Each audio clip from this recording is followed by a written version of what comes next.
Hey, what's going on out there? Hey, thanks for coming back and joining us here at Smart Tactical.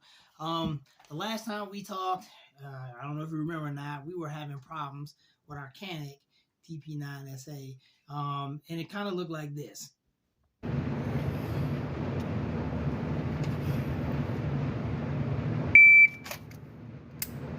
Bro, we all know that the firing pin definitely was bad in this.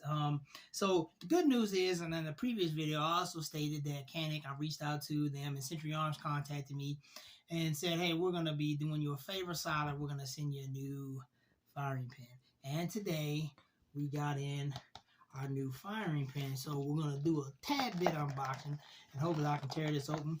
Maybe not. So we're going to get in there and see what they sent us, what goodies. And lo and behold, a brand new firing pin.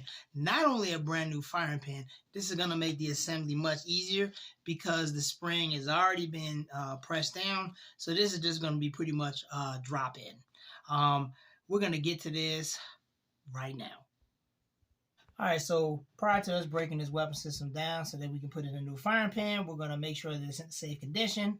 We're going to drop our magazine. There's no live or dummy training rounds within this. We're going to lock our slide to the rear, ensuring that there is nothing that can come out as a projectile or any other obstruction that may want to try to escape the barrel.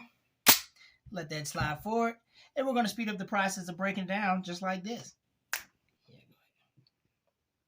All right, so now that we have the weapon system broken down, I just want to bring your attention to our faulty firing pin. You notice that the lip on it is missing. There's a small pin that's supposed to hit the back of the primer, and it's toast compared to the brand new firing pin that we got sent from Century Arm. You can see that clearly.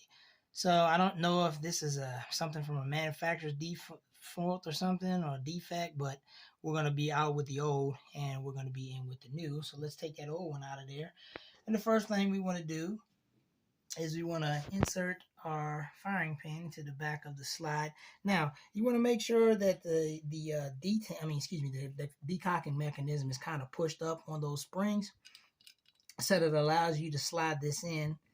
Shouldn't be too bad of a problem. And once you get it in there, you'll notice that the back of the firing pin is going to be riding on that spring system that's in there. Now, what we have to do is we're going to have to use some good old force and apply pressure when we're sliding this in so that we can lock off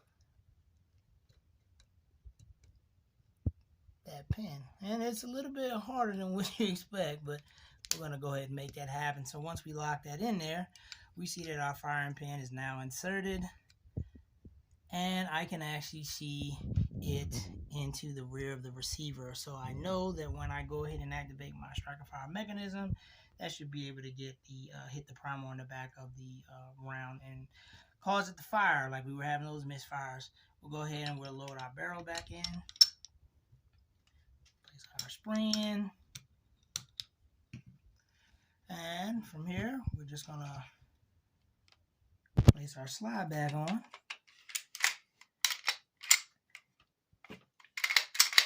And lock our slide back. I'm gonna let the hammer fall. Well, no hammer, striker fire. But yeah, I think she should be good to go.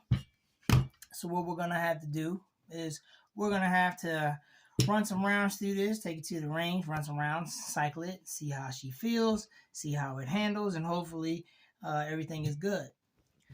All right, so once again, we have fixed our issue with our Canik TP9SA. I think we fixed our issue. I think we're good to go. We should be able to take it to the range this weekend, get some rounds down range, and she'll be good as new.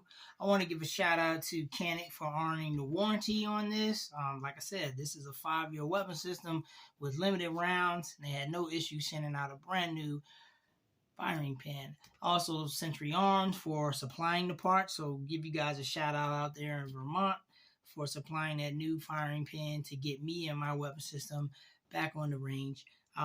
And I want to give a shout out to you and all the followers out there. Thank you for taking the time to come in, sit down with us. If you're having any issues with your TP9 series, Canik has put out a kind of like a technical support bulletin on their website. Your weapon system, depending on your serial number, may actually be qualified for this update. So go to Canik's website, type in your serial number. You may be surprised. They may owe you a brand new firing spring on their cost. So once again, thanks for joining us. This is your boy Buster Wolf from S.M.A.R.T Tactical. You know the deal. Live to train to fight, and fight to live.